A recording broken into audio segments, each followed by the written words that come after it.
नमस्कार दोस्तों, आज की कहानी का नाम रहेगा मौसी जी का प्यार। रात के 2 बज रहे थे और नींद नंदिता की आंखों से कोसों दूर थी। चिंटू क्या कर रहा होगा, सोया होगा या भी रो रहा होगा, उसने कुछ खाया भी होगा या नहीं, ये सोचकर ही नंदिता की बेचैनी बढ़ती जा रही थी। मौसी को क्या जरूरत थी मुझे यहाँ लाने की? मैं रह तो रही थी वहां, जैसे तैसे समय कट जाता, पर गलती मेरी ही थी। मुझे ही मौसी को फोन नहीं करना चाहिए था। इस तरह के अनेक विचार नंदिता के दिलो दिमाग पर छाए हुए थे। उस दिन प्रशांत ने बैंक से आते ही जैसे ही बैग रखा, मम्मी जी चालू हो गई। तुम अपनी बीवी को समझा लो, आज सुबह से मैंने इसे मेरे पैरों पर तेल लगाने को कहा था, पर ये मुझे टाले ही जा रही है। नंदिता बिना कुछ बोले ही रसोई में चाय बनाने चली गई और मम्मी जी का भाषण चालू रहा। इतने धीरे धीरे हाथ चलाती है, हमने भी तो बच्चे पाले हैं, घर का काम भी किया है और सास ससुर की सेवा भी की है, पर इस महारानी से तो घर भी नहीं संभलता। एक बच्चा है, उसमें भी शाम तक ये उलझी रहती है और काम खत्म होने को नहीं आता इसका। न जाने पूरे दिन क्या लगी रहती है, काम में बिल्कुल हाथ इसका धीमा है। नंदिता चाय बनाकर ले आई। प्रशांत उसे घूरते हुए बोलने लगा, ये माँ क्या कह रही है, तुमसे इतना सा घर नहीं संभाला जाता। नंदिता ने बोलने के लिए मुंह खोला ही था, प्रशांत ने जोरदार चाटा उसके मुंह पर जमा दिया। नंदिता सन रह गई।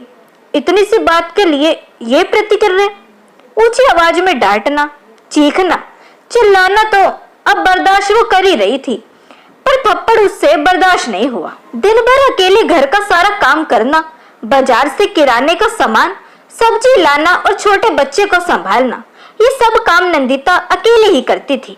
और ऊपर से सास की सेवा, कभी सिर पर तेल लगाना, कभी पैर दबाना, पैरों पर तेल लगाकर उनको अच्छे से मालिश करना, इस तरीके के कई काम वो करती रहती थी। लेकिन इसके बावजूद भी ताने और बातें उसे सुनने के लिए मिलती थी। नंदिता ये सब चुपचाप सहती रहती थी, जिससे उसके पति और सास की हिम्मत दिन पर दिन बढ़ती ही जा रही थी। और आज उसका नतीजा था ये थप्पड़। शायद वह लोग उसके अनाथ होने का फायदा उठा रहे थे। नंदिता जब छोटी थी, उसके पिता तभी चल बसे थे और 7-8 साल की उम्र में ही उसकी माँ भी चल बसी थी। तब से ही नंदिता अपने ननिहाल में रहती थी। ननिहाल के नाम पर भी बस नानी और मौसी थी, जिसमें मौसी ब्याह कर कर अपने ससुराल चली गई तो वह अपनी नानी के साथ ही रह गई। पर नानी ने उसे मौसी की सहायता से पढ़ाया लिखाया और ग्रेजुएशन भी उसकी करवाई। नानी ने मौसी से कहकर उसके लिए जल्दी ही कोई अच्छा रिश्ता ढूंढने के लिए कहा, ताकि वह एक अच्छे से घर में रहकर अपनी जिंदगी को आगे बढ़ा सके। उसकी मौसी एक कामकाजी और बहुत ही चुस्त महिला थी। उन्होंने अपने ही शहर में प्रशांत को नंदिता के लिए पसंद कर लिया। घर में बस प्रशांत और उसकी माँ थे। नंदिता पढ़ी लिखी होने के साथ साथ सुंदर भी बहुत थी, जबकि प्रशांत दिखने में उसके सामने बड़ा ही साधारण सा था। परंतु मौसी ने दुनिया देखी थी। वह बोली, लड़का बैंक में ऑफिसर है भाई, लड़कों के रंग रूप में क्या रखा है, उन्हें देखकर क्या करना है हमें। इस तरह प्रशांत और नंदिता का विवाह हो गया। शादी के बाद ही उसकी सास के ताने शुरू हो गए थे। नंदिता आराम से सब कुछ बर्दाश्त करती हुई आ रही थी, परंतु धीरे धीरे प्रशांत भी अपनी माँ के बहकावे में आकर उसके ऊपर दिन भर डांट फटकार लगाता रहता, तो नंदिता उदास रहने लगी। मौसी की अनुभवी आंखों ने झट से पहचान लिया कि वह अपने घर से परेशान तो है। वे अक्सर नंदिता को समझाती कि अपने लिए बोलना सीखो, अपने लिए आवाज उठाना सीखो, पर नंदिता की चुप्पी ने उसकी हिम्मत को बढ़ावा दिया और आज नौबत थप्पड़ तक आ गई थी। नंदिता ने रोते रोते मौसी को फोन किया और मौसी 1 घंटे के भीतर ही उसके यहाँ पहुंच गई। प्रशांत व उसकी माँ मौसी को वहां देखकर सक्का पक्का रह गए। नंदिता ने रोते रोते उन्हें सब बता दिया। मौसी को थोड़ा बहुत आभास तो पहले ही था, परंतु वह नंदिता के वैवाहिक जीवन में दखल देने से बच रही थी। आज की घटना से वह बिल्कुल तिलमिला उठी और बोली, नंदिता बिना माँ बाप की बच्ची जरूर है, पर मेरे रहते हुए अनाथ नहीं हो सकती। मैं इसे अपने साथ लेके जा रही हूँ। जब तक तुम दोनों नाक रगड़कर उससे माफी नहीं मांगोगे, तब तक ये इस घर में लौट कर नहीं आएगी। और हाँ, ये बच्चा भी अब तुम ही अपने पास रखोगे। नंदिता मौसी की तरफ देखती ही रह गई।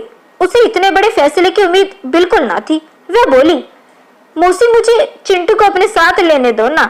पर मौसी ने उसे डांट कर चुप करवा दिया और घसीटकर अपने साथ लेकर चली गई। नंदिता जब से घर आई थी बस चिंटू को याद करके रोई जा रही थी। इस पर मौसी ने कहा, नंदिता तुम मजबूत बनो, जब तुम्हारी सास को 2 दिन घर का काम करना होगा और साथ ही बच्चे को भी संभालना पड़ेगा तो उसका दिमाग अपने आप ठिकाने पर आ जाएगा।